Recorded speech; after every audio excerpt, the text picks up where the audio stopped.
All right, guys, we are live, and today we are excited because we get to hear the origin story of a man who has been in the real estate game for over 20 years. Someone who's accumulated over 70 doors. He is one of the top virtual wholesalers in the country. Based out of Chattanooga, Tennessee, I have the pleasure today to welcome David Olds onto the show. So, David, thank you so much for giving us some of your time, some of your attention, and we're going to hear about your story and definitely some wisdom along the way. So, again, thank you so much for being on here today. Yeah, guys, thank you for having me, man. I appreciate it. I know you've had some amazing people on here, so I'm not sure how I made the cut. It must have been a slow day, but I appreciate it. No, absolutely. So I love that you said that you're such a humble human being. And you and I met, I think, a few months ago in Phoenix. Yeah, And it was this amazing, beautiful kind of backyard picnic. And then I've known about you for quite a while. I was like, oh my God, that's David Olds. Holy crap. I'm gonna And I'm tell you, like, dude, that is the craziest thing when people say that. I'm always like mystified. I was watching this podcast with my buddy Al Nicoletti the other day, and he had Neil Timms on, and like one of them mentioned my name. Neil mentioned my name. I'm like, in the comments, I'm like, oh my God, this guy knows my name. And he's like, well, I can't believe you know me. So it's interesting what a small world we're really in. well, absolutely. And so, I mean, we were there with a bunch of, I mean, honestly, probably America's top wholesalers. Like for sure, Yeah, America's top wholesalers were in that backyard that day. yeah, And I turned around, you were there, and I was like, it's David Olds. Okay, wow, that's that's actually my him. guy. And I was like, and throughout the day, I was like, okay, I gotta go say hi to the guy. I gotta go say hi to the man. And I was actually, in the best way possible, I was stunned at how genuine and nice of a human being you were, because you're very welcoming, you're very open and friendly. Like you're one of the friendliest human beings I've ever met. And that day, I remember going back to my Airbnb that night, and I was like, he's gonna come on the podcast. The decision's Yeah, made. He doesn't know it yet. I haven't asked him yet. It's gonna happen. So absolutely, it's just been a long time coming. But David, truly, thank you so much for being here. It means a lot to yeah, me specifically. And the whole purpose of the origin story is one simple thing, and that's that people can't relate to riches and fame and lots of success when they're just starting out. And we want sure. to speak to those people. And a lot of the times, if we put on someone who's a multi millionaire who drives Lambos and has a mansion with 75 bedrooms in it, they'll be inspired and motivated, but it's not going to call them to action. It's not going to help them change their lives. We think and we believe that people are inspired to action when they relate to someone's struggles. And we Mhm. want to highlight the journey because you've been in this game for a long time. I think since about 2002, probably. Yeah, yeah, And I'm sure you've had your fair share of struggles, successes, setbacks. And we want to hear about all those things because I think those are things that inspire other people to change their lives. So, David, yeah. we'd love to hear your origin story, brother. Well, thank you guys. I wish I had this like crazy superhero, bad story where I was an orphan left on the steps someplace, and that's not really the case. I had a kind of normal childhood, right? I grew up in Boston, actually in Drake, Massachusetts, which is right on the New Hampshire line. So, northern Massachusetts. Just working class, middle class parents. They worked really hard. They both had jobs. My dad was in technology, and my mom worked for the phone company. My I wanted to go to a private school, this private all boys Catholic school, Central Catholic in Lawrence, Mass. And like my parents didn't really have the money. Like my dad had to work the bingo because it was a Catholic school, so they did bingo. So like he had to show up every week and work bingo to offset my tuition. So yeah, just pretty normal. But I think I grew up with like a good work ethic, right? My parents were hardworking people, right? They got up every day, went to work. I grew up in the Boy Scouts and I was a little leader in the Boy Scouts. So like, it's amazing that, when I look back, all the leadership lessons that I learned at 12, 13, 14, 15 years old, trying to corral and wrangle a bunch of other 12, 13, 14-year-old kids to, get us marching in the straight line or, setting up tents and canopies and all that kind of stuff. But yeah, so graduated high school, wasn't really sure what I wanted to do. Oh, here's something I've never said on a podcast. There was actually a time, because I was in this Catholic boys' school. As a sophomore, I thought I was going to like go into the seminary and become a priest.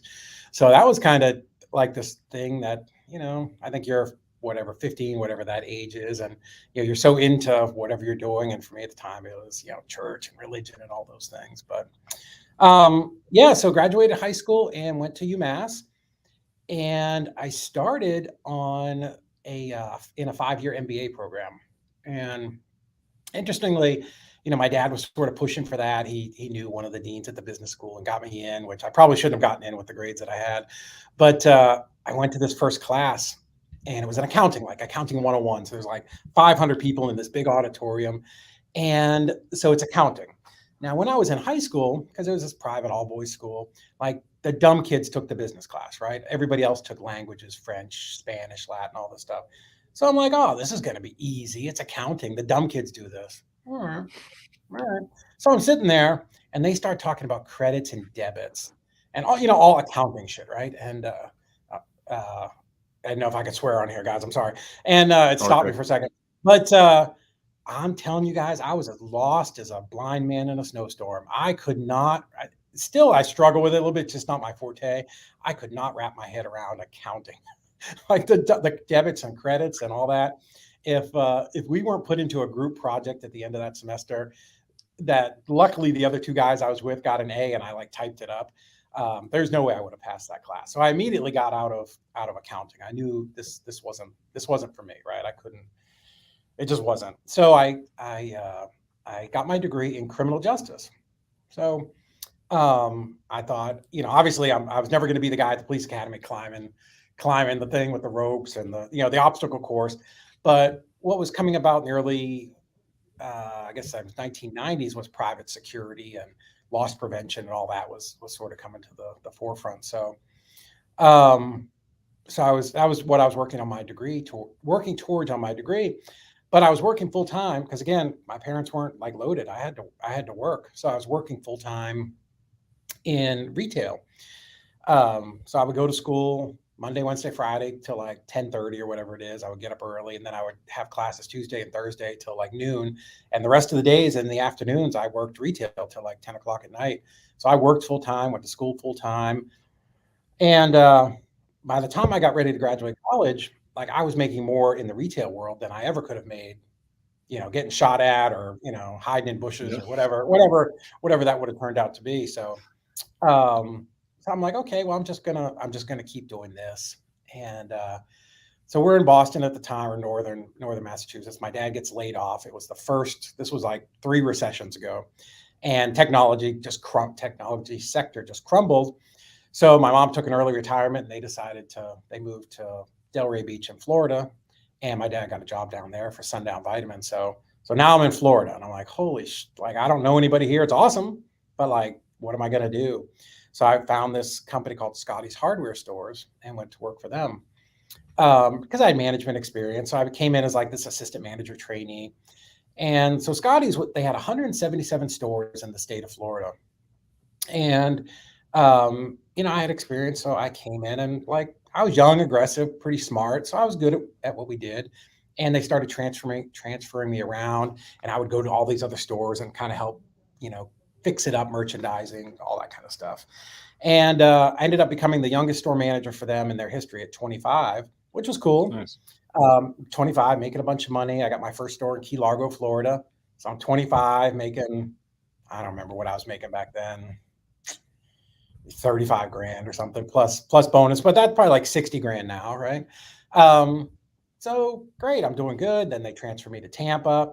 So what happened is, because I was the young single guy who had no family and no kids of all the 177 managers, every time they fired a manager someplace and they needed someone to come in and redo the store, like that was me. So I would get a call. I remember I went to Tampa, and my district manager called me one day. I was off, and he's like, "Hey, how'd you like to move back to the other side of the state and get closer to your parents?" I'm like, "I really wouldn't."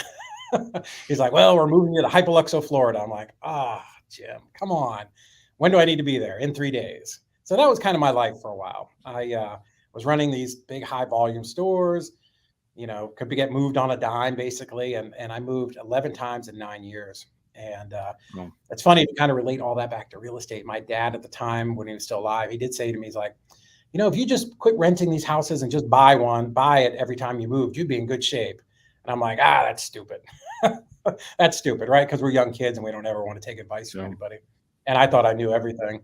And boy, if he was right, huh? Imagine having 11 houses paid off all over Florida in like all the coastal cities. That'd be pretty good right now. So it'd be good. So, anyways, kind of, I'm doing that, making a bunch of money, kind of growing in that business. And met my wife, which actually worked at another store, and we got married. So here's where it kind of ties into real estate. I was at at the Orlando airport, MCO, and I was waiting on our kids to fly in. So they were on a company minor. So I was in the bookstore and, just killing some time, leaning on the rack. And I just picked up a book, and it's the most cliche thing ever because I wasn't looking for real estate books or anything like that.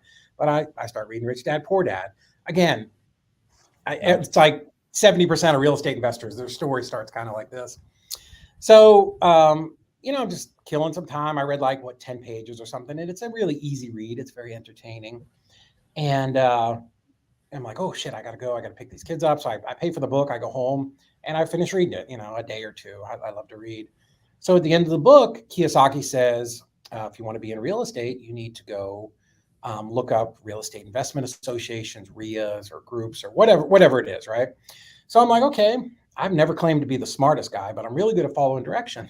So, at the time, it's this big monitor, right? Like this is early 2000s or whatever. And there's not even Google. It's like web crawler or something like that, right? Or what was Internet Explorer or something like that. So I get, on my big keyboard, and this guy's website pops up, and I can tell he's a wholesaler, right? I've done enough research now to know this guy's a wholesaler. He's selling properties. He had this resource page, and I clicked on it, and it said, to learn more about real estate, go here. It was CFRI.net, Central Florida Real Estate Investors Group. I'm like, oh, okay, cool. So I remember it was the first Wednesday of every month back then, and this was July. So it was probably in June, but I was going to go the first one in July. So I'm like, okay, great. So I read about it a little bit, and I've still got a full-time job now. I'm working for Cox Lumber. I'm running a mill shop, which is we make doors and moldings and all that type of stuff. Yeah. So the Wednesday comes, I get dressed up, I jump in my car, and we were living in DeBary, Florida at the time. So, I drive all the way down to Orlando. It was at the old Bumby Theater, which in downtown Orlando, if anybody's listening, probably knows what that is. Just this old theater, and they sort of rented it out, whatever. And they rented it every first Wednesday of every month. So I drive down there. And it's a long ride. And I didn't realize at the time, I had no way of knowing that CFRI was the third biggest RIA in the country. All right. So I pull into this parking lot, and the place is freaking packed. And there's all these cars, with like the decals, right? We buy houses, hard money, soft money, home inspections, mortgages, whatever, right? Like 400 cars of this. And I pull in and I'm like, holy shit, what am I doing here? And I'm driving around looking for a parking place, right the fuck out the other side, and drove home. I was too scared to go in. I was afraid. I was just intimidated, right? I'm like, oh my God, I can't, I can't go in here. I can't, these are real investors. I have absolutely no reason to be here. We had bought and sold our first house, and, we made a little bit of money, and I'm like, oh, I can't do this. So I drove home, and I can count on one hand the number of times I've not told my wife the truth in 20 years. And, so I go home, but now I'm mad. I'm pissed. I'm like, damn, can't believe I didn't go in. So I remember I didn't go in July. I did go back in September, but now I'm driving down there, white knuckled the whole way. I'm going, self-talk. Okay, I'm going in. I'm going to do this. I'm doing this. I'm mad that I didn't go in. So I go down there, I park, slap that thing in park, and I go marching in and pay my $10 or whatever it is to get into this place. And, so I walk in, and it's a big event, right? Most of the, these masterminds or whatever, events that we go to today, it was that size back then.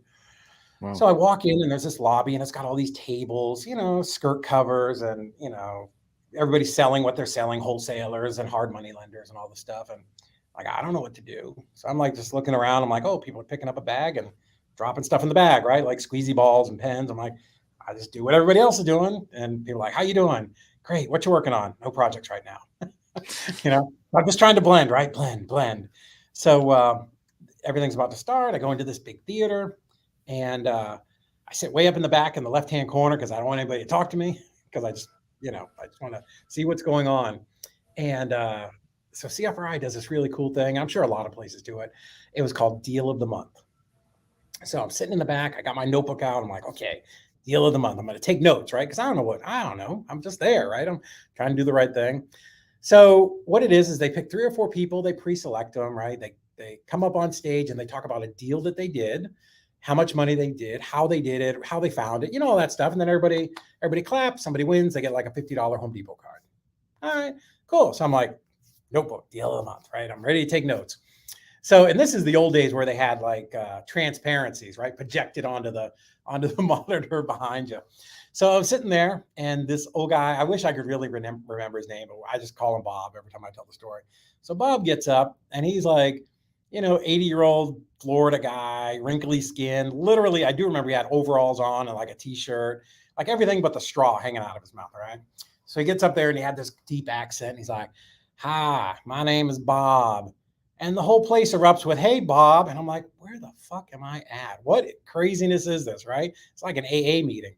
So he's like, I was on my way to North Carolina to see my kinfolk. And, I stopped to get gas and saw this house was for sale. So I went and saw it. And he wanted, $70,000 and I offered him 42 and he didn't want it. So my 42,000. So I left him my business card and went to see my kinfolk. And when I was driving home, he called me and said he'd take my 42,000. So I went back and I bought the house and closed on it. And I stayed a day to hire a contractor to fix it up. And that was 2 months ago. And I just sold it for 127. I'm looking at my notes and I look back up at this dude and I'm like, are you shitting me? Really? I'm like, I'm watching this guy and I'm like, surely I am smarter than this guy, right? I mean, I'm blown away, right? And like before I can even process it, everybody claps. The next person comes up. And it is this Russian girl who is as beautiful as the day is long. So now, like, she's definitely got my attention, right? I'm like, I'm aptly following this girl across the stage. And so she starts talking and she's got the deepest accent, barely speaks English. And she's talking about flipping mobile homes all over the state of Florida. And like, making like 4, 5, 6 grand a piece, like 3 or 4 of these a month. And back then that was good dough. And I'm looking at her and she's done. Everybody claps. She gets off. I don't even know what the next 2 people said because I'm fucking sitting there stunned that I have a college degree. I work 80 hours a week. I'm busting ass in a corporate job. I've done great things, I thought, right? And these 2, one guy is so old, he talks with marbles in his mouth. The other girl, again, hot as the day is long. I'll remember that till the day I die, could barely speak English. And they're making a shit ton of money. And like, I swear to God, I don't remember the other 2 people or what happened the rest of that day until I left there. But I thought to myself, holy shit, if these 2 can do this, I know I'm as smart as them, right? I know that, right? And that's, it's weird. You have these events that happen in your life. Everybody, good and bad, right? We all have trauma, or I don't know what the opposite of trauma would be, where you see something like this and like it comes back to my mind all the time. Like it's Bob and Olga, the Russian girl. So David, let me just kind of recap this, make sure we get all this, we're all on the same page. So you grew up in Massachusetts and end up, just a middle class, pretty normal family, and end up going to Massachusetts, or University of Massachusetts, excuse me. Did you end up finishing your degree in criminal justice? Yeah. Yep. Yeah. So, and finished your degree, and then you guys moved down to Florida and got married and basically worked like a regular job. Sounded like you worked for a couple businesses. And then how old were you when you actually was this when you started talking about how you read Rich Dad Poor Dad, then you started going to the REIAs? Like, what age were you at that point? Oh, I mean, this was early 2000s, so I'm 30. About 30 years old. Yeah, 30 and change. Yeah. So a Cool. while ago. I'm 50 now, so it was a while ago. Awesome. Yeah, I mean, it was. So yeah, so we read Rich Dad, and the first property that we had bought as owner occupants, we went ahead and we did some normal stuff, right? Because I worked in the kind of construction industry on the supplier side. So Yeah. we were able to fix that first house up.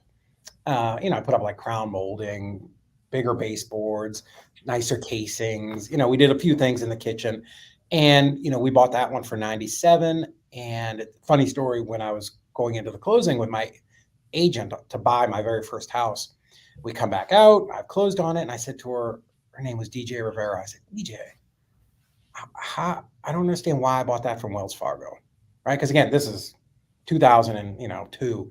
And I'm like, why did we buy that from Wells Fargo? She's like, oh, it was a foreclosure. I'm like, oh, okay. Like I was outside this world. I did not understand what that meant. And, back in 2002, nobody really understood any of that type of stuff. Right now it's, information is different now than it was back then. We didn't have this. We didn't have YouTube and Facebook and all that stuff. So when I went to sell that property, same realtor, about 2.5 years later, we were going into the closing, and she's like, you don't have to pay taxes on this money. Because I had asked her, I'm like, oh, what do I have to do? I'm like, no taxes. She's like, yeah, dummy. In fact, this is 20 years. I just had a conversation with the same realtor yesterday, and they're still in real estate. But she's like, yeah, it's like homestead. You lived in it for 2 years. You don't have to pay taxes. I'm like, oh my God, that's the greatest thing ever. Thank you so much.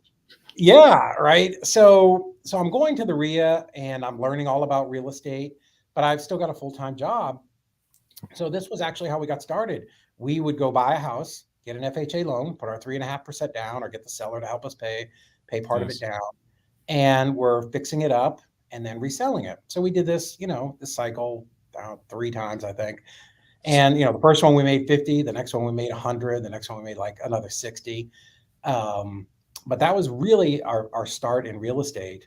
And, thank goodness for my wife, has a great sense of humor. And like, she's always on board with my crazy stuff, because we'd be remodeling and a room would be done. And she's like, I want to hang some pictures. I'm like, absolutely not. We're not putting any holes in these walls that I'm going to have to come back and patch and do stuff later.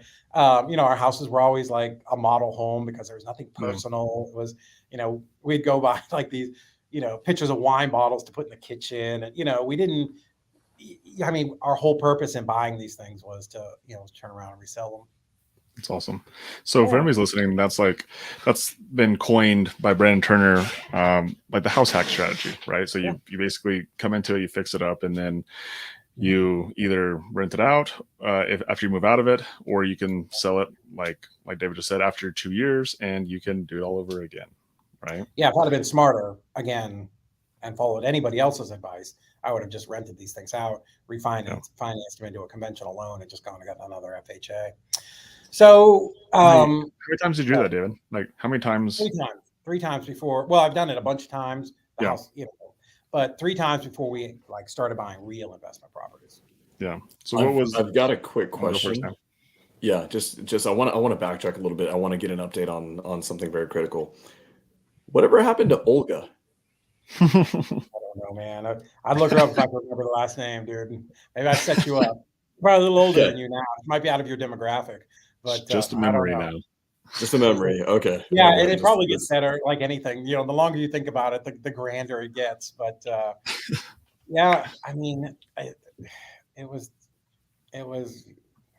a life-changing night, obviously, right? Because it changed the trajectory of where I was going to go. And even growing up, so when we grew up in Boston, my dad he was an ex-military guy. So he was you do chores every day. You have 45 minutes of chores every day and 2 hours on the weekend. And, I had to help around the house. We built some additions. So I was there, humping drywall up the stairs and putting up insulation. And I was always around that kind of stuff. And I really hated it, to be honest. I was, 14, 15-year-old kid. I wanted to be out playing with my friends. So I always used to say, when I grow up, and I'm going to buy a condo so I don't have to rake the grass, because we lived in New England and we had an acre size house. So you know what you do a lot of in the fall? Raking leaves. It's terrible. So I was always like, I'm not going to have this. And I'm not going to make my kids do this when I grow up. And let me just tell you, for anybody who's listening, you grew up to be your parents, you know? So, it's funny that, I'm in this position. And, I remember as a kid, my dad would send me to the like Somerville Lumber, which was the hardware store up there. And I used to dread it because I'd be like walking in there with the screw. And I'm like, oh, I gotta, you're a little kid and you're embarrassed. And I'm like, I need to find this screw and I got to go find somebody and ask them. And, so I always had empathy for people when I ran hardware stores. When I could see them coming in with that look, I'm like, hey, can I help you? What you looking for today? So the house hacking thing that definitely worked for us in the beginning. We were able to generate just a bunch of cash.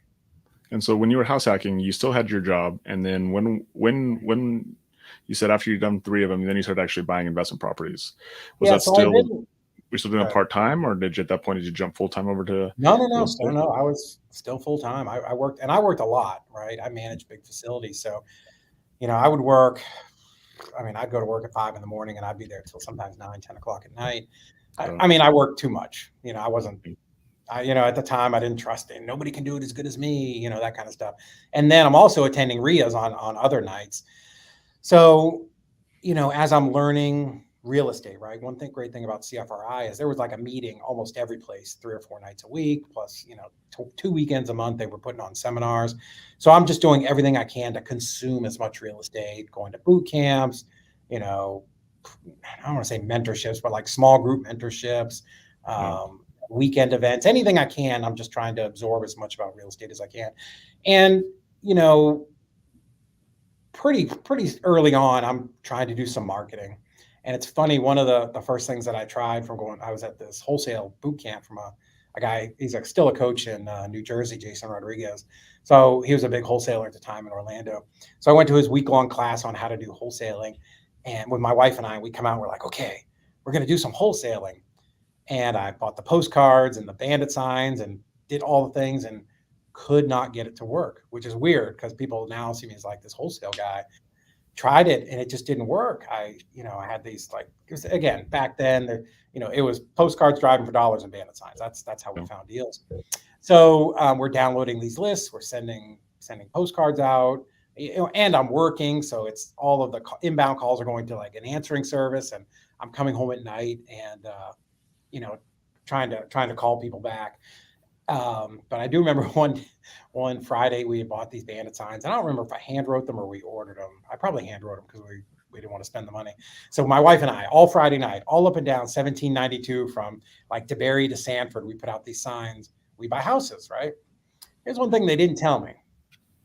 So I'm going to do every single thing you tell me and I'm going to overachieve. So we go to each intersection and we put 8 out. Like there was no place you were coming from where you didn't see our sign. And we put out like 200 of these up and down. We finished at like 4 a.m. I go home, passed out on the bed. First call, pick up my phone because I'm going to buy a house. Hi, this is Sergeant Joe with the police department. What are you doing? I'm like, he's like, get out here and get these damn signs up. I'm like, shit. So I woke up my wife and I had to say, all right, back out we go. And you think putting out bandit signs the first time's hard, picking them up is absolutely terrible. It's the most terrible, humiliating thing ever, especially during the middle of the day when people are running around. So we got all the ones out of DeBerry or whatever it was where the guy called us. But wholesaling, like couldn't do it, couldn't figure it out. And really, when I think back and look at it, the reason it probably didn't work because I didn't need it to work. Right? I had a good job. My wife and I both had good jobs. Back then we were probably making 110, 120,000 a year, which is really good money. We were doing these flips, so we had a little bit of money in the bank. And we didn't, there wasn't that desire where like it had to work. So kind of fast forward a little bit. Oh, so our first real wholesale deal, or not our investor deal. So we're sending out these postcards and, back then, so now we're in probably 2005, I guess. Foreclosures were just starting to be a thing. And like real estate education was really booming. Like it was like the golden age of speakers and, all these guys running around speaking at all the local RIAs because you couldn't disseminate information this way, right? The only way you did it was by showing up at a RIA. So I'm sure you guys have talked to like the old timers, like the circuit. They were on these RIA circuits. So, anyways, so we were buying a list of foreclosures from a company called Foreclosures Daily in Florida. And again, it was foreclosures were just breaking. So this was like the new hot strategy. It was like novations a year ago, right? It was hot. This is how we're all going to get rich. And so we're just mailing to people. And so Foreclosures Daily would post a list every night at 10 p.m. My wife would stay up at 10 p.m. What Foreclosures Daily did is they had somebody in every county in Florida. They went to the courthouse and they wrote down all the foreclosure information, uploaded it. So at night we could, at 10 o'clock, we could download it, mail merge it, put it in an envelope, and the next day we'd mail it out. And the funny thing was sometimes our letters would get there before they were served with their list pendants, which that's always makes for an awkward call. But anyways, we get this call, and or I get this, they called into our service, and I got home, and I would print off all these email sheets, and this is a very newbie type problem. I would sit there and I would look at them all, and I would try to prejudge, should I call this person? Oh, this person wants too much. Because we would ask, right? Like, how much do you want? And literally, guys, I can remember this one time, like I sat there for like an hour just looking at these 4 leads I had from the day. I'm like, oh, and I'm spending all this time like looking them up and comping them and, everything I can do to not get on the damn phone, right? Which is what I tell our people now. Just get on the phone, pick up the phone. And because people say dopey shit, right? Oh, I want $1 million and you contracted for 62. So anyways, I called this guy. Can't remember his name, but I set this appointment on Saturday to go to 742 Trafalgar Street in Deltona. I don't know why I remember that. So I go there, and his situation was his dad had passed away, and he inherited his house, him and his wife. It's a little 3-bedroom, 1-bath, like Florida house. So, I've got everything ready. I've got all these things. I've got my little foreclosure sheet and, how I'm going to negotiate a subject to, right? So this is way back in the day, way before Pace and all these guys. And so I get in there and they're showing me the house, and the guy's an electrician. The house is empty. His wife, I forget what she did. And the sheet that we had to make these offers on, it started with like, what is the, what's the ARV? What are your mortgages? So what is your equity, right? So we're going to negotiate equity. And then the bunch of lines after that, well, what is the landscaping, roof, windows, right? Like now you're just deducting repairs. Very simple. So, we're trying to get to a number, and now we can negotiate that number and take over the mortgage. Right? So we walk through, and we're standing. I remember exactly where I was standing at the counter, and I got this sheet, and I actually had it, kind of pre-filled out. And as we're talking, let's say they owe 150, the mortgage is 110, and they had no emotional connection to it because it was their dad's house and they didn't want to have to deal with it. So as we're going through, and I knew what I thought the numbers should be because I had this computer program that I bought and it pre-filled in all these percentages. Well, I'm asking them, and the dude's like, oh yeah, you're gonna have to do the landscaping. That's probably gonna be about 1,500. And oh yeah, the shed out there, because he was like, yeah, you're gonna have to run power out there to that shed. So I'd probably charge you like 800 for that. And what was happening is they were overestimating the repairs. And in my brain, because we've all done this, right? Where especially if you're at your first deal because you're nervous. So I've got one side of my brain knows the numbers that I thought I wanted to hit, and this guy's giving me bigger numbers, and I know that it's driving down his equity, and he doesn't. And I'm like the energy is just like coursing through me because I'm like, oh my God, I don't know what to do. This is I've only talked to a few people at this point. So, so we get to the bottom, and it's like, $12,000 instead of 20 something. And I don't have $20,000, right? I'm like, I got a wife, 2 boys, and 3 fat dogs. So I'm like, okay. Like, let me do this. Let me go up to my car. Let me work up some numbers. If you guys can wait a minute, because I'm not a complete nincompoop. I come from corporate America, so I'm like, try to act professional, like I know what I'm doing. I've been here before. So I go out to the car and I call my wife, and she's like, "How's it going?" I'm like, "Holy shit, you're not gonna do this." She's like, "All right, well, just relax." So luckily, I had this offer sheet with me that was blank, and I just adjusted my offer on the fly, and made them 3 offers, a cash offer, a couple different subject to offers. And they picked one. And the And so, whatever it was, it's, I picked offer number 2 with a couple bucks down and $2,000 down and take over his mortgage. And I'm like, oh, so he says, so is that what most people pick? I'm like, absolutely. Absolutely. That's what, it didn't matter which one he had picked, that's the one most people pick because you want to affirm and make them feel good. Right. So, so we bought this house subject to, we fixed it up and resold it. It was the craziest thing. I didn't even have the $2,000 at the time. So this guy that was mentoring me, he's like, oh, just put down a promissory note. You don't even have to go put money up at the EMD or, cash money or a check up at the title company.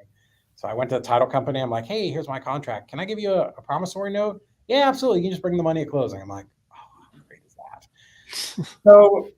So my first real deal was actually a subject to, and, we fixed it up and resold it. I don't know, 15 months later, something like that. So kind of took us a long time because, again, I worked a full-time job. So it was the thing we did on nights and weekends, which, again, I was lucky that my wife and 2 boys were down with that plan at the time. So, but yeah, I mean, it was just really, I tell people, it was like an out-of-body experience getting your first deal. Like, I distinctly remember that feeling and how amazing it was. It was awesome. It was cool. So yeah, that was our very first deal in Florida, in Deltona. And so David, how long was it before you had that deal, before you actually went full time into real estate? How long was that? Yeah. So still working full time, wasn't comfortable enough or confident enough in what I was doing to stop that. And so now I've moved into outside sales in the company I was at. So I'm out selling doors and windows and garage doors and trusses, and it's a lumber company. And my wife now, she is a superintendent for Ashton Woods Homes, and they're kind of a big custom builder in Central Florida. They're all over the country, but they're in Central Florida. And she was helping them do purchasing. So, we dealt with a lot of what they call track builders, D.R. Horton, Pulte, Lennar, all the big people. And so all of those companies, we were a supplier for them. They have models, right? The Magnolia model, the Elm model, whatever. So when they're about to bring a new development online, you have to bid on the model for the product that you sell. I want to tell you why I'm telling you that. So, let's say they call it the Magnolia model, right? We knew, we bid to their specifications, where their specifications were like 7¼ inch baseboard, 3¼ inch casings, right? All really nice stuff. So when a superintendent calls us and says, hey, I want the Magnolia model, Magnolia left, we know exactly what to send them. Make sense? Okay. So what's starting to happen in early 2007 and throughout 2007 is they're calling us and they're saying, hey, on the Magnolia model, we're going to reduce our standards. We're going to take the standard down to 3¼ inch baseboard. We're going to go to regular colonial casing. We're going to take the crown off, and all of those are going to be upgrades. I'm like, okay. So we didn't realize at the time, but this is where you could see the train coming at you with a little bit of a light, right? You could see it just coming, it's starting to come closer and closer. I'm like, oh, okay. So that's kind of weird, but what we thought at the time was, well, prices are falling a little bit and they're just trying to improve their profit margin. So, but what this was the telltale sign that the recession was coming. Nobody was smart enough. Like, we didn't know, right?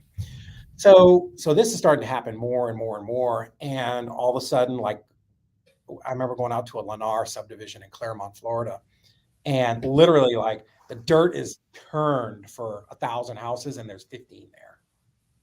And, again, nobody was anticipating any kind of recession, right? You guys have all seen The Big Short and all of those things. Yeah. But this is happening more and more and more. And all of a sudden, my wife gets laid off. I'm like, this is not good. And now people are like, oh, okay, now we're in a recession. It's starting to happen. But you still didn't know what was going to happen. We just didn't know, right? It's not like now where we can look back. Like, there, we were probably looking back to the 90s, and information is different this time, right? Like, this time things happen very quickly because of social media, and 24-hour news, and everybody wants to be Negative Nelly and it's the end of the world. Back then, this wasn't it. Like, there was the 5 o'clock or 7 o'clock news, whatever it was. Like, that's it. That's all people had, and the newspaper. So the dissemination of information was not nearly as quick. So people didn't see it really coming, right? Especially people outside of construction and, say, real estate sales. So now we're starting to get it, right? Like, oh, okay, something's going to happen. I still have my job. And I was at this boot camp in Boston. Dave Lindahl, big apartment guy, and he teaches about emerging markets. So he's got a great book called Emerging Markets, which if you guys want to learn about how market cycles work, it's the best book I've ever read, and it's easy to read. So anyways, we're there, and we knew we needed to start investing outside of Orlando because the market was falling. There was a lot of foreclosures. If you want to do wholesale, it's difficult in a falling market, right? Because if there's a foreclosure, there's a threshold of how low you can go with somebody, right? If they owe 150, they owe 150. It's very difficult to wholesale it for 90, right? So short sales were big back then. I'm not the short sale guy. I don't want to sit on the phone all day. So we knew, like at this point now, we've progressed along enough. We know about real estate. We know we want to start going someplace else, and we've done enough deals where like we want to be multifamily investors, right? We want to do apartments because every single person is, we're all trying to play Monopoly, right? We're trying to go from the single house to the duplex to the quad to to the apartment complex. So anyways, we're at Dave's thing because he was talking about apartments. And the last day of the seminar, he's got this big projection up on the board or up on the wall, and he's got this pointer, smartest guy I've ever seen it. He's going literally city by city throughout the country talking about what's going on there, and if the market's going up or going down. A lot of them are going down, but he pointed at Chattanooga, Tennessee, and he said the first Volkswagen plant in the U.S. is going to be open there, and Amazon, and he listed off all these things. And I'm like, oh, well, let's put that on the list. Maybe we just need to buy something. We need to buy something there. And we were researching a bunch of markets on like where we could invest in. We didn't plan on moving. Like that wasn't our original plan until we got a little bit further down the road. And I researched Chattanooga, and compared to Orlando, it was actually a better market. So the problem with the Florida market is it's like a three-legged stool, right? When the recession happened, right, construction just stopped. I know construction stopped because I was in that business. So there's only three main industries in Florida: it's construction, tourism, and agriculture. So construction's gone, right? We're in a recession. Tourism done. So it like that's why the Florida economy collapsed so quickly. So when looking at Chattanooga, I'm like, oh, okay, great. Well, Amazon's coming here. That's going to add 200, or Volkswagen's coming. That's going to add 20,000 jobs. Population then was only 200 something. So that's a 10% jump. You've got Amazon coming here. There's a bunch of insurance. There's some technology. Little Debbie's cakes are made here. North Georgia is all of the North Georgia has all the textiles, the rugs, and like I can't think of the name, but anyways, a lot of carpet companies. So very diverse economy, because I had a little PTSD about the economy collapsing and everybody being out of work. And young guys like you probably don't remember like how bad the recession was. Like go to YouTube and look up like Dan Rather's reports, news reports where you can watch it and see like. We're not sure if the U.S. if the Wall Street's opening tomorrow. We don't know what's going to happen with the U.S. dollar. Like it was that kind of scary, right? Yeah. The Big Short was literally like they were making deals at 2:00 in the morning to try to keep the economy open. So it was a little scary. So, we decide, okay, we've got this one house that we're doing in Deltona, Florida, that I bought in I think the summer of 2008. And it was a probate deal. So we bought it cheap, I thought. We bought it for $97,000, an identical house, one block over, 2 blocks down. It just sold for $214,000. So I'm like, okay, 97, like this is a deal, right? We bought it. We didn't have a loan at the time. We were staying at one of my parents' houses. So, I bought it FHA. We put $3,000 down. We moved into it. We're going to fix it up. And this was it. Like we were going to cash out and we were zipping out of town. We were going to go to Chattanooga. So we fixed it up, did everything, right? New kitchen, scraped the popcorn, 16-inch tile, did all the things. And I called my realtor, and we finished it probably in early November. So she calls me and she's like, yeah, like it's probably not a great time to sell your house. It's the holidays. You don't want to accumulate a bunch of days on market. I'm like, oh, well, that makes sense. Okay, cool. It's like, just call me, the first of the year. So I call her like on the 2nd, and this girl's name was Shayna, I remember. So she shows up and she walks through the house, and she had helped us sell a previous property. And she's like, it looks great. I'm like, I know, did a great job. I know. I'm like, what can we do? What can we get this for? So we sit down and literally, it's still old school, right? We got notebooks and, print off. And she's like, okay, well, this one literally at the end of your street just sold for like 120. And this one over here, 130. Here's one at 170. Here. I said, okay, what do you think we can get? 155. I'm like, 6 months ago, one block over 214. Oh, well, yeah, that's not how it is now. I'm like, 6 months ago. 6 months ago was 214. Now you're telling me 155? Yeah, there's been a lot of foreclosures. So what had been happening is the bank had been taking back all these properties. Well, now they were starting to hit the market. So this is why cycles, real estate cycles, a longer conversation, but well, that was the part of the cycle we were in.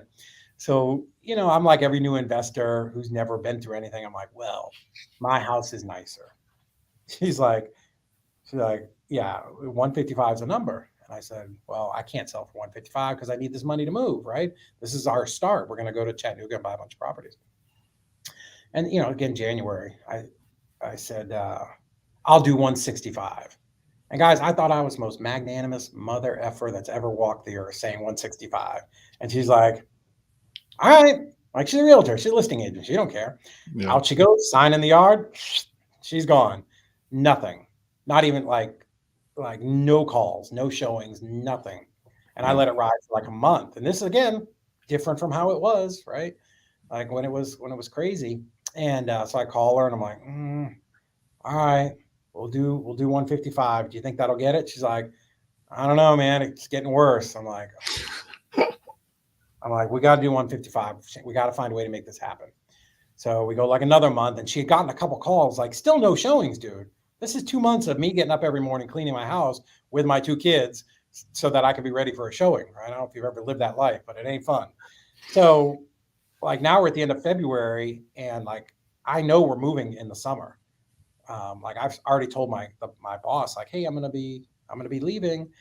And, so now I'm like, okay, now we're into March. I'm like, all right, let's do 145 again. All right, we'll do the best we can. Now, at least I started getting a couple showings, but no offers. So now we're at like the end of March, we're getting into April, and I'm getting into fucking panic mode, right? Because like I'm done at the end of May. And, all right, well, so I talked to some friends and I'm like, well, why don't you just do a lease option, right? Because when the market shifts, people are looking for, to be able to buy a house. They have cash, maybe no credit. So again, I've been around, so I knew enough to go make a bunch of signs that says owner will finance $5,000 down, beautifully remodeled 3-bedroom, 2-bath, Deltona. So I put those signs out. I found this lady who was a nurse who had been through bankruptcy, and she wanted to buy the house. So literally, we were moving on the 8th of June, which was my wife's birthday. And, we had set this up. She gave us the $5,000 down. We were leasing it to her and making like $27 a month. Big time. Pretty good for a big time real estate investor, and we're out of Dodge, right? And I had negotiated to transfer to Chattanooga to work for 84 Lumber for a little bit. So I had been going back and forth. My brother was coming to work with us. So we had actually bought our very first property, a sub-2 duplex here in Chattanooga. So this had been like a 5-month process, right? So I'd gone back and forth a few times. We had picked up this sub-2. My brother had moved up to Chattanooga. He was helping to do some marketing, and I would go back and forth maybe once a month. And, we were trying to get started wholesaling, again, remotely. Virtual wholesaling didn't exist back then. It wasn't a thing.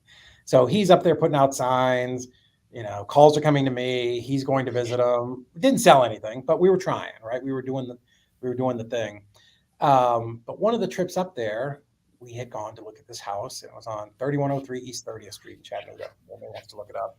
And we negotiated this deal sub-2. Guy got married. House was empty. It was this old 1900s house. Needed a bunch of work, but we put it under contract at the time, and we didn't know what we were going to do with it. And it was closing like a month later. Well, so happens that the month later comes, or 2 weeks, 3 weeks come, and we're getting ready to move. This is the house where we decide we're going to move into this house. So we set up the closing. So lady shows up with $5,000 in Deltona, gives us the money, hand her the keys. We pack all of our stuff into this U-Haul. Me, my wife, 2 boys, 3 fat dogs, my brother's crap, everything is in there. We drive to Chattanooga, which is 577 miles. And, that's a long ride in a U-Haul, 27, 30-foot U-Haul. So I'm tired. We get here. We go directly to the closing. I remember we got to town at like 2:30, 3 o'clock. Went to the closing, got the keys, and I'm like, okay, we're going to the house. We're going to unpack. So by the time we get over to the house, it's like 6 o'clock, 7 o'clock. I don't know. And so I hadn't been to this house in, whatever it was, 4 to 6 weeks. And as I'm standing there, I'm getting a closer look at it. And it's this 1900s house, and it's a little bit wonky. The doors don't close exactly right. There's a mouse running through the place because it's been empty for probably 6 months. And it's not in the greatest part of town. And, we're exhausted. Everybody's tired. Nobody's in a great mood. I remember just like, okay, we're just going to drag a couple of mattresses, throw them in the living room. Oh, no air conditioning. Half the power didn't work in the house because one of the poles was screwed up. And I remember we got like some McDonald's or something, whatever we could afford. And I remember this forever. We lay down. It's just getting dark. Everybody's tired. We got a fan blowing on us. It's 100 degrees in the Chattanooga summer. And I cried myself to sleep that night thinking, holy shit, what have I done? We left a beautifully remodeled 3-bedroom, 2-bath in Central Florida, really beautiful. And I brought my family here, really with no guarantee of a long-term job, not working. We know nobody. I kind of knew one realtor who had showed us a couple of houses when we were here. This shithole house with a mouse running through it or multiple, whatever. I'm like, as a husband, as a dad, how could I have done this? Like, how did this happen? What, like, this is the worst mistake I've probably ever made. And so, tough night. Again, one of those nights that kind of defines you. Get up the next day and like, okay, we're going to find a way to make fucking wholesaling work. So we got online. We found a distributor for the the blank corrugated signs. We drove to Birmingham. My brother had an F-150. We had $5,000 between us. Like, that's what we had. Like, when we started full time. So now we're full time, right? I had this job at 84 Lumber. I'd go to, at 7 in the morning. I'd stay till 9. I'm like, okay, I'm going out to talk to builders. I was going out and driving for dollars, putting out signs, doing real estate shit. And then I'd show up there for the last 2 hours of the day. It's amazing that I only lasted like a month before they laid me off. But we were full-time real estate. Like, we were in it. Nice. And, people ask a lot, like, well, why were you successful? Well, for a couple of reasons. One, like, we needed it. Like, it had to work. We were in a new city. We had literally between us, we had $5,000, and we probably made $800 on the closing for the property. And we had to make the first payment of 3-something in a little bit. We had to make it work. So we got really good at doing the basics. Bandit signs, driving for dollars. We would drive all day. My brother would drive. I would drive, would come back. My wife would have this list, and she would get online and go to the property appraiser. And, because, List Source and PropStream weren't a thing back then, right? We're handwriting letters, hey, my name's David. My wife and I want to buy a house in your neighborhood. If you're interested in selling or know anybody who is, please give us a call, like that kind of stuff. And we just had hustle. It was the first thing I thought about in the morning. It was the thing I thought about all day. It was the last thing I thought about at night. Like, short of my kids having to go to the hospital, nothing was more important.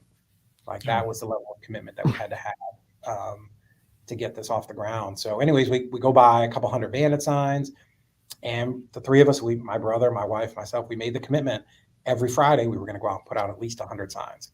So during the week, we're driving for dollars. We're doing all the things, networking meetings, all those things. But every Friday, we'd go out and put out 100 signs. I don't know if you guys ever put out 100 signs. It doesn't sound like a lot, but I'm telling you, it's a lot, because you can't put them, because we learned our lesson about putting them too close, right?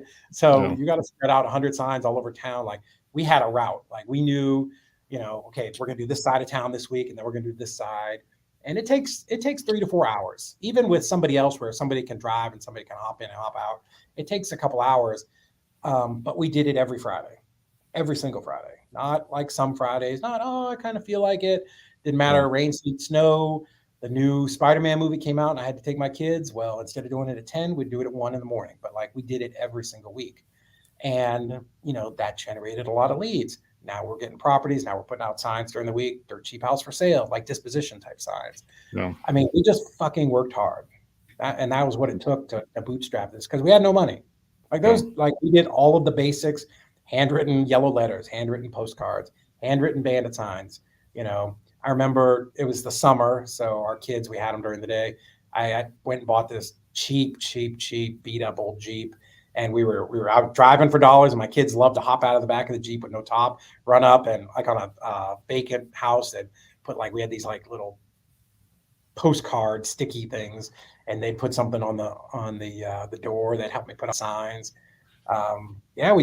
We just found a way to do it. And I want to say we were lucky, but we were fortunate enough to get our first deal, 3 to 4 weeks in. It was a little pissy little house. The sellers wanted to lease option it, and we were able to keep the option fee and put a buyer in there. That was our first real deal here in Chattanooga. Our first wholesale deal, we had two pop kind of at the same time. Driving for dollars, someone answered our letter, and I went over there and put this house under contract. And I still know the kid today who bought it. We're still friends. He has a bunch of properties in town. So got it under contract, found a buyer pretty quick. But in that same neighborhood, because I was always driving for dollars, right? I still drive for dollars. And I was driving by this old house, and it said for rent. So I'm like, okay. Like I had listened to a webinar or something. I stopped, called the guy that had a house for rent, and Tim, whatever. Hey Tim, this is David. I was driving by your house on 3rd Avenue, and I just did a reel about this too. I was driving by your house on 3rd Avenue. I saw that you were for rent. What's going on with it? You still looking for a tenant, or what you searching for? Yeah, we're trying to rent it. It needs a bunch of work. I'm like, oh, have you thought about selling it? Well, yes, I would. I'm like, oh, cool. Well, I'm in the area. When can we meet? Oh, I'll be there in like 30 minutes. Cool. So he shows up, and back in those days, again, the old days, right? Like everybody always had a briefcase with like all your contracts, right? Sub 2, like you had all of them in the little manila folder. So you were always ready to go.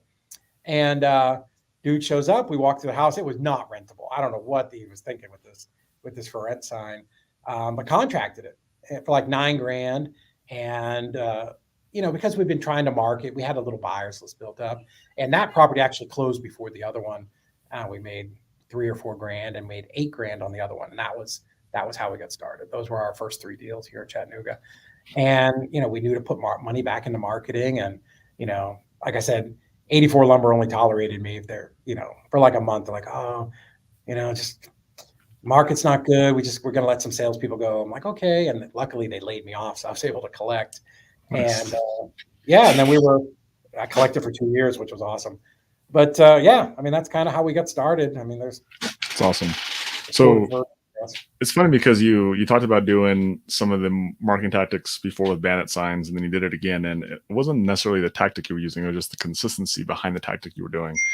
So that was like the big thing I picked up from you, was just how consistent you were. And like once you were committed, and also I just said this today to somebody else, but commitment is then followed by creativity, because when you're committed, you'll just always figure out how to make something happen. And that's what I hear a lot in your story as well. And, as we start to transition here, we start to get to where you are now.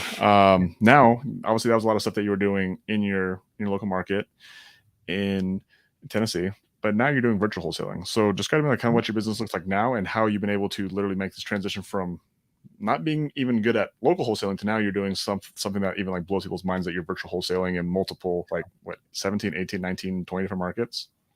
Yeah, we market in 43 counties and cities, but primarily it's I'd say 8, right? Like 8 major areas or states. So I didn't want to do virtual wholesaling. Like I was not on that plan. I've always been up until the time I did it, I would discourage it. I told people it was a terrible idea. And in a sense, here's why. So they're 2 different models, right? Virtual wholesaling and local model wholesaling, they're different. Like you're still wholesaling, but the way you do it is different. And the best example I can give, either of you guys ever play like high school wrestling or football or something? Either of you? Yep. Okay. All right, Sam. Okay. So, there was a guy on your team who didn't work hard, but he just had natural talent, right? He just or he could just muscle through, right? Like a I hated guard, that right? guy. He's strong. He didn't have to know every single technique. He just throw you to the side. Well, that's what local model wholesaling is, right? You don't have to be great. You can just muscle through and kind of figure it out because, oh, I got to run back to the seller and get something signed. Oh, I forgot to get this picture. A buyer's like, oh, I want to know what the make of the air conditioner is, right? Whatever. You can do all these things. You can run around and do it. Somebody wants to see something on a dime, you can run over there. Like you don't have to have technique, but you can make it happen. You can sort of muscle your way through the local wholesaling model. Virtual wholesaling is completely different. Like you've got to have a plan. You got to have a plan to get pictures. You better have a plan for showings and how that's going to work. All these things, you've got to have a little bit of a system built. So, I tell people start in your own market, max out your own market before you start going virtual into other markets. And the only reason we went virtual was, I've had a couple partners over the years here in Chattanooga, and we could do a whole nother podcast on that. But it was myself, my wife, and this other guy, still a great friend of mine. He owns three title companies now. Justin Huggins, great kid, and one of my dearest friends. And anyway, so we brought in this other guy who was going to be a partner. And I brought this guy in. I thought he could do something that I couldn't, and he could help us grow. But he was our friend, right? But now we're taking these deals in Chattanooga, and we were the kings of Chattanooga, like without a doubt, right? We were doing far more deals than anybody else. But now I'm like a fourth guy. Now we're whacking the pie in fourths instead of thirds, and it's getting a little thin. So we decided, okay, we need to start going virtual. Nobody taught this back then, right? So we literally where should we go? Birmingham. I don't know. Let's try Birmingham. And we started doing a bunch of marketing there. And then also we're like, where else should we go? St. Louis. I'm like, why St. Louis? I don't know. It just sounds good. I'm like, okay, I can wholesale here. I can wholesale anywhere. And, we knew jack shit about either market. We should not have been there.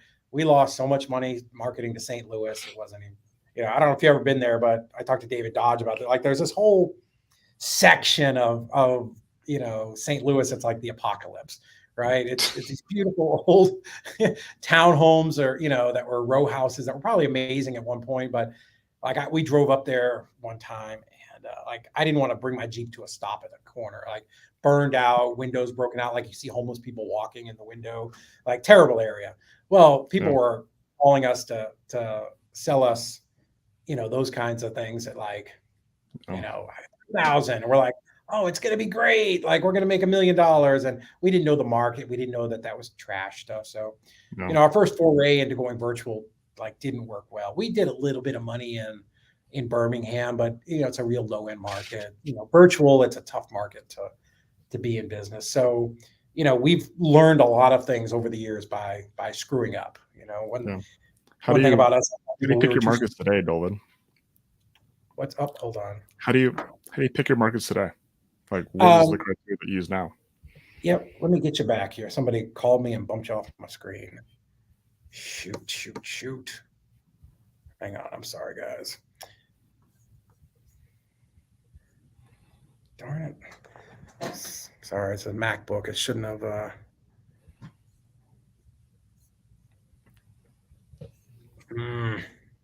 lost the feed, guys.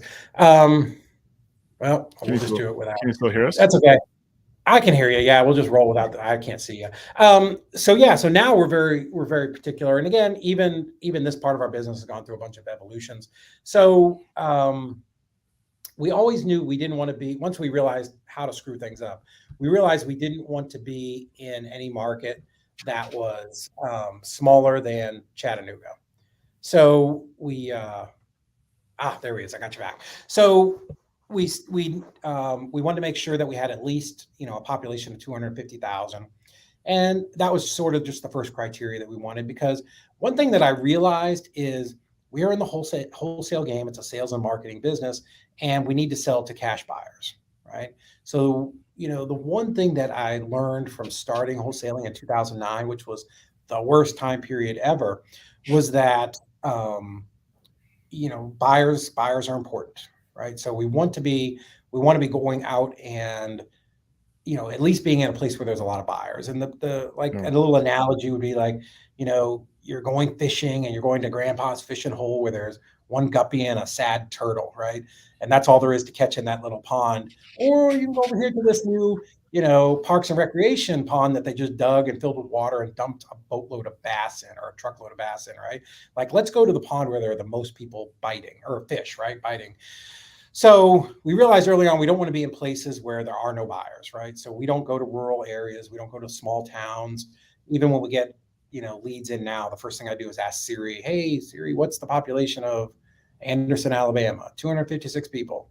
Unless 256 people are right adjacent to a big city, we are not going to go there, right? Because, you've got a contract, but, we're a very scaled up wholesale company. So I've got 4 dispo managers over there that are selling deals every day. I don't want them dragging bricks up the hill, right? Because what's going to happen is I'm going to discourage them because they're not making money. And, so it started out 200 or 250,000 was our minimum population. And then we've just sort of adjusted it over time. I don't know how deep you want me to get into that, but a couple of years ago when we switched over to PPC, we said, okay, well, let's follow the big hedge fund markets. Okay, that makes sense, right? Hedge funds are buying. Hedge funds aren't the only people buying there. If they're buying there, other people should be buying there. And we realized some flaws with that, with that approach. PPC is a little bit. What were some of the limitations with that? So we were coming out of doing SMS. We were, when 2 years ago, we were probably doing 60, 70,000 texts a week back when you could text out anything you wanted. And now those days are obviously gone. So PPC, right? We're gonna start doing PPC, and we're gonna start targeting. So I'm like, oh, we could target the city or the county. I'm like, well, it makes more sense to target a county, right? We'll catch more people. Well, we one of the counties that we targeted was whatever Buffalo County in New York is, and there are hedge funds buying in Buffalo, the city. Well, from whichever side you can see me from. So, Buffalo is a big square county that's kind of up against the, whatever the county is. It's up against the Great Lake. Well, like the city is really tight against the lake, but I was marketing to this whole county. And what happened was I was getting deals way out in the burbs and the, farmland, where literally we got one and it had 3 sales, total sales within the last year. So we realized we needed to kind of mold that a little bit better. So that was sort of the first realization that we had. So we said, okay, we need to look at all the markets. I think it was like 120 markets. I sat down with our leadership team, my operations manager, my marketing manager. We went through them one by one, and we removed some stuff, right? We wanted to get it a little more focused, because for us, the way that I think, all of my marketing spend, it's $1 goes out, it better come back with 3 or 4 friends, right? We're not spending money here as a hobby. This is a business. So I don't want to spend money in places where I'm not going to get a return. And again, my business, different from everybody else's business. If you're in Buffalo, New York, you're probably crushing it. God bless you. Again, the virtual model is different from the local model for us. So that was the first thing we did. We kind of zeroed it in a little bit more, and we got rid of all of anything that would be rural, right? So we're like, okay, great, we're good, perfect. Order the jet, we're going to be rich. So time goes on, and we're doing deals. We're getting contracts in Akron, Ohio, Detroit, Michigan. And again, so the next thing was, okay, we're doing deals in these cities, but we're doing them for $6,000, which is crazy. Again, local, virtual, 2 different things. We're a very scaled up version of a wholesale company. $6,000 does not work for us. Like, it's a bad day. It's good. Our people get paid. It's a win. We did the contract, but like, I don't make that much on by the time I pay my, all the acquisitions, the dispositions, our overhead, that's not what we're searching for. $20,000 deals. So the next thing we did was we got out of all the northern states, right? And it's not a political thing. It's just people are moving south, right? What we found in those northern states was there was more inventory than buyers. So it was more supply than demand. So if you're a buyer in Cleveland, like, it's easy to go out and buy a house. And those buyers typically wanted greater than the 1% rule, right? They wanted to buy for 50, rent for 900 a month. And they can do that all day long. So why were hedge funds there? Because they could buy for 50, so, rent for 900, right? So you have to, another learning thing I did was, oh my goodness, just because a hedge fund's there doesn't mean, just because it's good for a hedge fund does not mean it's good for me, the wholesaler, right?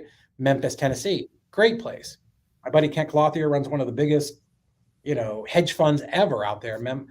Memphis Invest, now they're REI Nation, and they're buying houses for 40 grand, putting 40 in them and selling them for 120. Well, that's great. But if I got to sell it to Kent at 40, I got to buy it for 15. I mean, it's crazy, right? So, on those low end deals, it's very hard to get a spread of 20, 30, $40,000. So then we got rid of anything that was kind of in the north and in the Rust Belt. And we sort of focused on, like the perimeter cities, anything near the coast and in the south. Because down here we find that, and not all cities, but we wanted to target cities where there was less supply and more demand. Because why? Like Chattanooga, we're one of those cities. Investors are coming here constantly because rents are rising. Like I have 70 something doors, and our rents have tripled in the last 10 years, almost tripled. Awesome. It's amazing. But why is that? Because people are coming here because there's not enough houses. Investors are fighting over houses, right? So we're like, well, we need to recreate that. Let's start looking at other markets. So we went Sunbelt South. We killed off all that northern stuff. At the same time, we killed off non-disclosure states. Why? Well, because we're in the wholesale business. What do we need to know? Logan, I need to know what cash buyers are paying. I can't do that in a non-disclosure state. Again, if you're in Mississippi, I'm sure you're killing it. You know the market there. I don't. I can only work off of the data. So for me to drop into Mississippi and whatever the other 11, non-disclosure states are, like, it's very hard for me to go in there and play pin the tail on the donkey because I don't know. I'm on the old game of, ARV times 0.7 minus repair. You know what I mean? I'm on that game, and that's a guessing game. And that's a very difficult way to be scaled up, right? You'll have far more misses than you're going to hit. So other than Texas, we whacked all of the non-disclosure states. Texas is so big, man. I'm there all the time, and it's like its own country, right? It's too big to kill, right? So that was sort of how over time we've just sort of modified our marketing, and we're trying to be more and more concentrated to make sure that where we're spending our marketing dollars, one, we're getting a return, and two, there are enough buyers there to buy our deals. I mean, we're never perfect. We have fallout just like everybody else. But we try to eliminate the stupid mistakes. So good question, man. No, you go for it, bro. Oh, yeah. So now that, as we're getting here, wrapping up, tell us what your business looks like now and kind of what your goals are moving forward for the rest of the year. Yeah. So, wholesaling's been amazing. Again, we started in 2009 with $5,000 between three of us. And, we had a lot of hustle. We were able to build, a wholesale company, a fledgling wholesale company that led us going out and buying rental properties. We bought all of our portfolio. It's worth about $8 million right now. It was all bought on owner financing. So again, that comes from back in the days when I was a CFRI, going to all these, courses and all the things that you learn and the tools that we're putting in our tool belt. We learned how to purchase properties, no money down. And so now we've got this amazing portfolio that we probably have $6,000 in upfront money in, right? We've obviously remodeled houses and put money into them, but on the acquisition side, we were in very, very light, and that was sort of our specialty. Same thing with sub twos. Like, I'm not on the $30,000 down sub two plan. That seems just crazy to me when I see it online.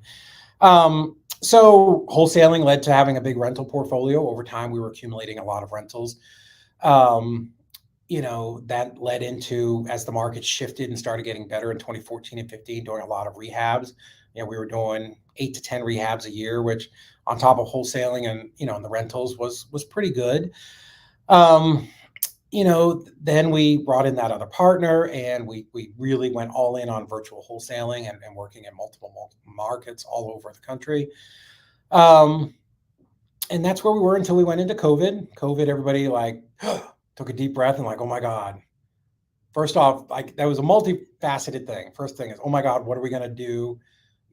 What happens with our tenants? So I had my wife immediately take all of our mortgages off of auto pay, and we were going to handwrite mortgage checks because last thing I wanted was $20,000 in checks going out and bouncing, right? Because we didn't know. Luckily, it all worked out. We took our team and, momentarily we put them all on commission only.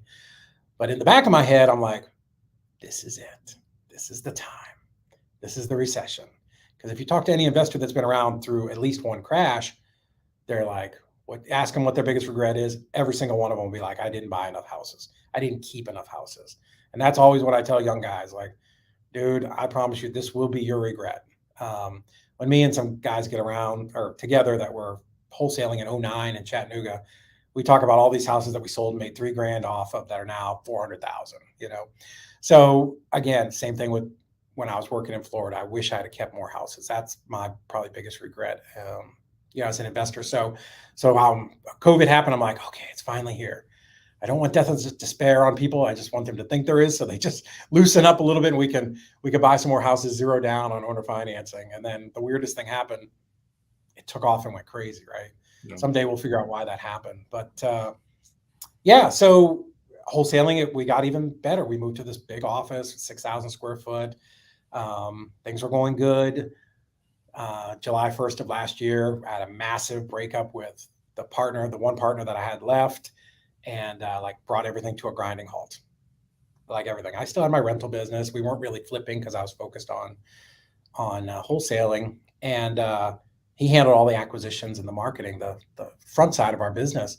And it was just unattainable. We just had gone in different directions. He wanted to do different things, and I wanted to be very focused on the wholesale business. So we had to, we just had to stop that, right? So bringing that partnership to an end probably cost me about $84,000 to get it wound up and pay off all the bills and get everybody out of here that didn't need to be here.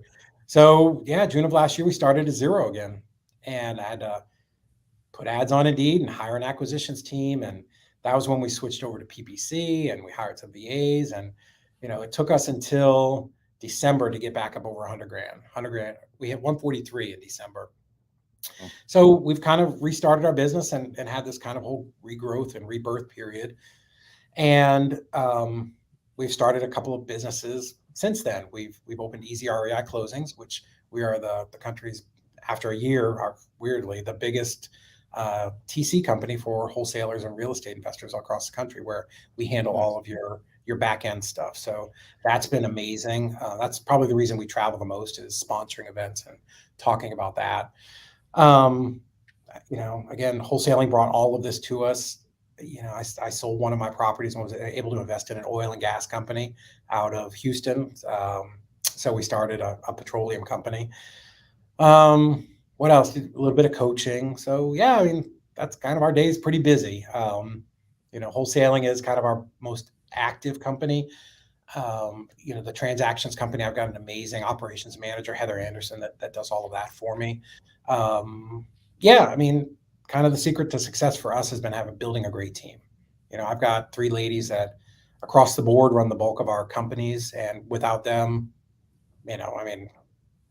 they deserve all of the credit. I always have to stop myself when I say I. Sometimes I'm like, when I say I just want you to understand, I could not operate Freedom Software or download a list out of PropStream. It would be Narissa who does that. Just a great team. So that's kind of what it looks like today. Does your TC, can you guys handle creative deals? Oh, we do everything. We actually do more novations than wholesale deals. Yeah, we do novations, sub-twos, wraps, land. We do it all. We need to talk. Right, we're gonna talk. We absolutely have to talk today or tomorrow. Yeah. We're absolutely gonna talk about that. And I know about the scale that you're at. I didn't know that you had to hit a hard reset last year. The fact that you were at zero, like a hard reset last year, that actually is really, really surprising to me, because seeing where you're at now is so inspiring. I mean, you said December was what, 140 something? 143, yeah. We did 183 last month, or 2 months ago. Last month was a little low. We had some deals that, it was the beginning of this whole rate thing. We had a bunch of people back out. We did 73 or something last month, but we're on target to be up in the hundreds again this month. So, but everybody's struggling right now, Bob. I talked to the biggest guys in the country, and every single one of them is, hey, we're in this little bit of flux period. We're all doubling down. We're increasing our marketing. I've got a new dispo manager starting Monday. I've got a new TC starting Monday, and we're looking to hire 2 more acquisitions people. So we're doubling down. We know that we're going to come out of this pretty quick. And here's one thing that's different from the last, sort of recession. I touched on it earlier.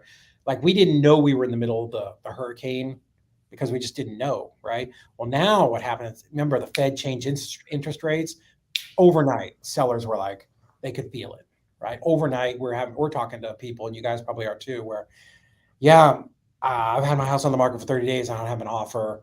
I don't understand. My neighbor put their house up and had 30 offers in 4 hours. Like, people are freaking out about it, because the dissemination of information is so quick this time, right? So fast. So my hope is that we'll go in and out of this, whatever we're in, a little bit quicker. And I don't really even think we're in a recession. I think we're just leveling off, which is okay. Because if the economy had kept going the way it was, it'd been like a rocket. We'd just blown it up, right? It could not possibly keep going up at the rate it was going. It was insane. So for real estate investors, they don't realize this is really a blessing for us. Like, we get back to a little bit of normalcy, and, everybody's not sitting on a house of gold and, having that fight, right? Totally. Awesome. Well, and you're absolutely right. It's one of those things where, there's, with the interest rates, there's the end buyer, right? The end consumer who's going to live in that house. There's speculation with them, and who does that affect? It affects the cash flippers, basically, who are supplying that product. And as wholesalers, we're basically relying on them performing. So 100%, like, I feel it in my business right now. Last basically month and a half to 2 months, it's been definitely a slowdown, and it's because of days on market. It's because flippers are just wondering what's going to happen. But to your point, it's like, this is when we really look at our businesses. We focus on what's working, we double down on it, and we just keep pressing and keep pressing and keep pressing. And this is how we get through it.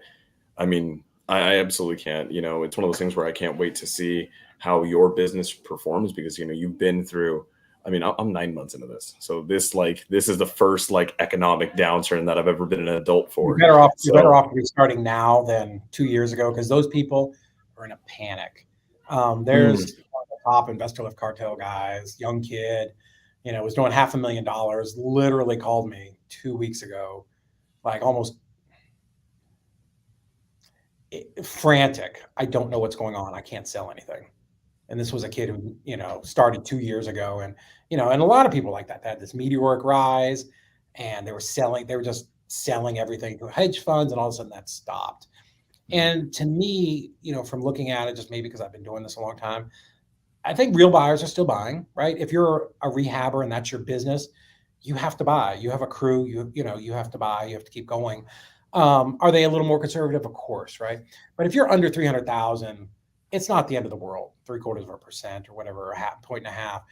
At 700,000, 800, 900,000, there we've seen, we just got $100,000 price reduction on a property just outside of San Francisco. So that market is really the only one that I've seen that's taken a major hammering. I've talked to guys that said the market's dropped 20% there, but that's not everywhere. Normal blue collar, middle of the road stuff, that's still happening.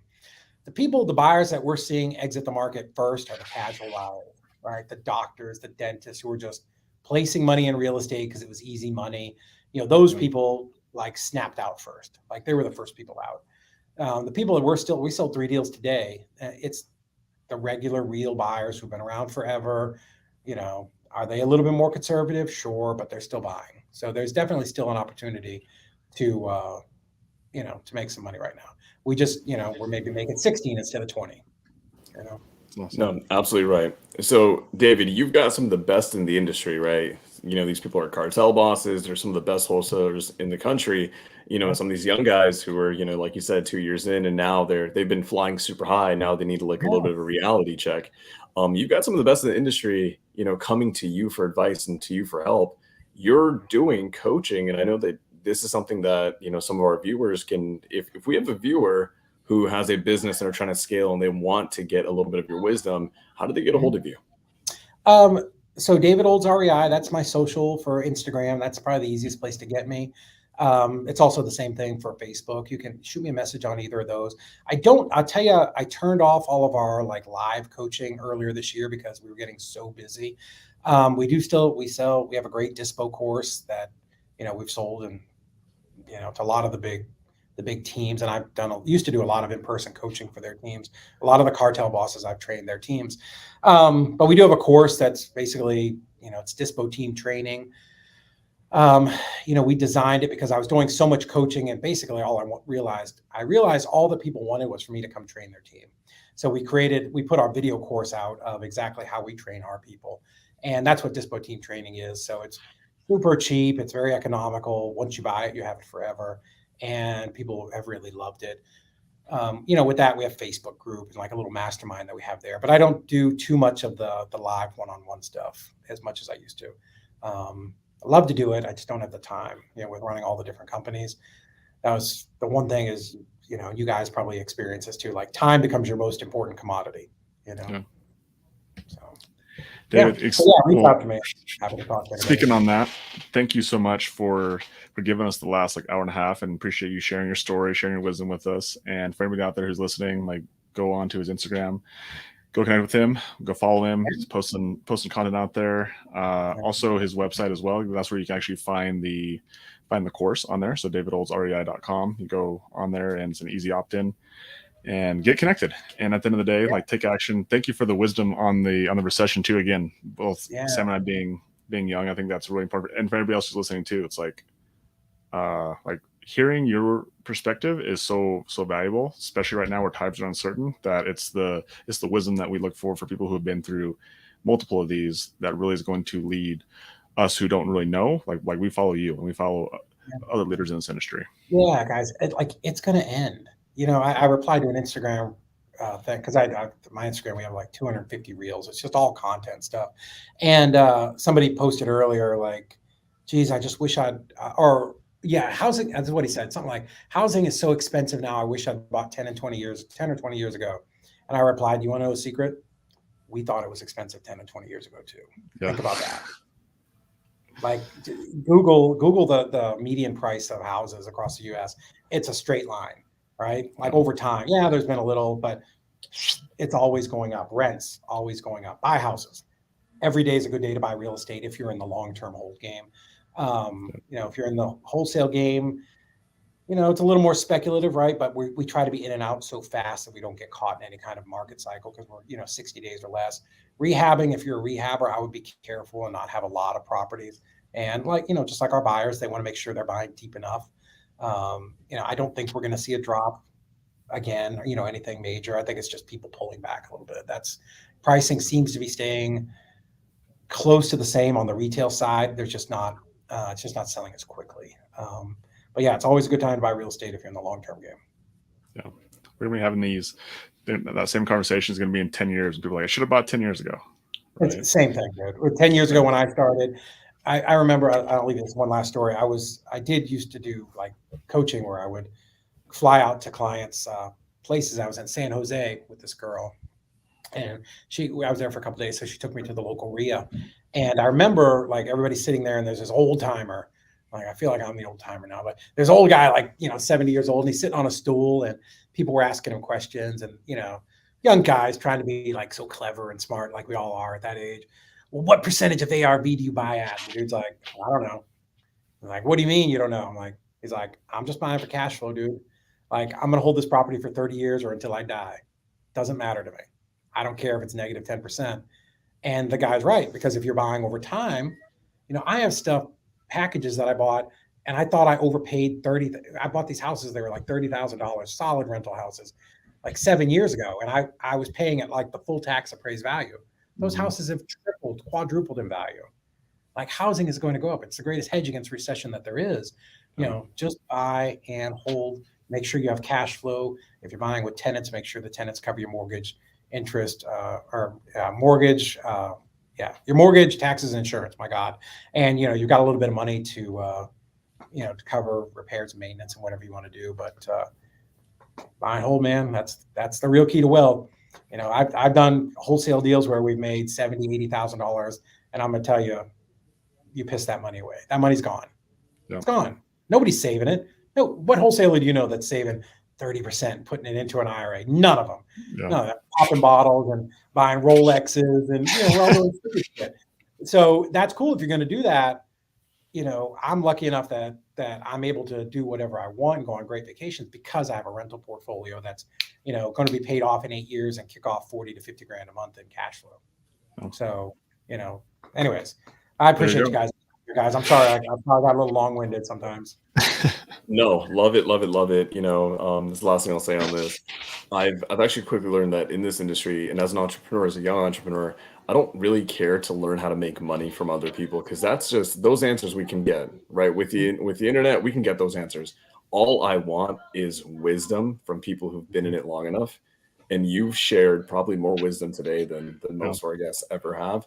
And honestly, like you've affirmed a lot of the shifts that are happening in my mindset over the last couple of months. Logan's been a huge part of this because I'm a young wholesaler who's doing well in wholesaling, but I'm now at a point where I just want to build real wealth. So to hear Yeah. you say that and hear you affirm that is absolutely huge for me. So again, David, for you to spend this much time, over an hour and a half with us now, it means the world to me. It truly does. So brother, thank you so much. Cool, Yes. guys. Thank you. David, thank you so much. Sam, thank you so much for making this happen. And so for the origin story, we're out. Bye, guys.